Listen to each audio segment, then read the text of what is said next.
या महाशनी मी 40 लाख रुपये गोरेगावला दिले होते. मराठा आणि कोळी समाजाच्या स्मशानभूमीसाठी रस्ता कोणी थांबवला? तुम्ही ब्रेकिंग न्यूज पाहिली असेल टीव्हीवर. हे बसलेले गोरेगावचे 7-8 लोक इथं. म्हणजे मराठा कोळी समाजाची स्मशानभूमीला दिलेले 40 लाख खर्च केले नाही.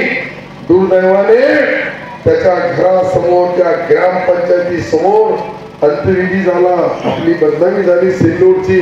पण तो गोरेगाव मध्ये एक ग्रामपंचायत एक जिल्ह्याची ही तुम्ही सांभाळू शकत नाही. 2 तालुक्याला कसं मुलं देतात हा मुद्दा आहे. ठीक आहे, कब्रस्तानला देऊ नको आमच्या, पण हिंदू समाजाला देत नाही, कोळी समाजाच्या स्मशानभूमीला देत नाही एक गोरेगाव मध्ये. आणि 2 तालुके राज्य चालवणं इतकं सोपं नाहीये. मी गेल्या 19 वर्षापासून 4.5 तासच्या वर कधी झोपलो नाही.